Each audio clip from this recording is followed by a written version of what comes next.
Non, mais je crois qu'on se serait tous passés collectivement de ce buzz, parce qu'on voit bien Ce buzz, pour vous, c'est un buzz ? que ça occupe effectivement l'espace médiatique depuis hier, et que pendant ce temps-là, on ne parle pas de sujets aussi essentiels que le déclin de l'industrie française, de Whirlpool qui est délocalisé en Pologne, etc. Et donc, mais ce que je veux dire, c'est que naturellement, on est dans un monde où les Français sont en droit de savoir, demandent. Il y a une envie naturellement de transparence. Vous savez, moi j'ai été élu en 2014. Alors là, pardonnez-moi, on ne parle pas de transparence, on ne parle pas de buzz. Quand le parquet national financier ouvre une enquête, il n'ouvre pas une enquête sur un buzz. Oui. Là, visiblement, on parle d'un emploi fictif. Mais voilà, donc une enquête est diligentée. Et donc, moi je suis persuadé que les uns les autres, les intéressés, justement, mettront sur la table tous les éléments en leur possession. Alors pourquoi ils ne le font pas ?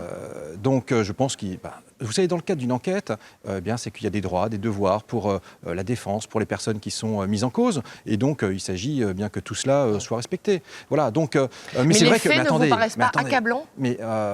Quand Pénélope Fillon elle-même dit qu'elle s'est tenue éloignée de la vie politique de son mari depuis 35 ans, ça ne vous trouble pas ? Moi, je suis incapable de vous dire, je ne suis pas dans la relation de travail qu'elle a pu avoir avec les différents employeurs qu'elle a eus. Maintenant, on le sent bien, il y a une aspiration de la population à savoir comment tout cela fonctionne, notre vie parlementaire. Et d'ailleurs, Gérard Larcher, ici, en a pris la pleine mesure en réformant largement les règles, les procédures qui ont cours et qui font que, ici, noir sur blanc, sur le site internet du Sénat, vous pouvez savoir qui travaille pour qui, etc. Et moi, je me suis attaché, naturellement, depuis 2014, de ce point de vue-là, à être totalement... irréprochable et exemplaire. Je crois que c'est une attente très forte et il faut qu'on en soit conscient.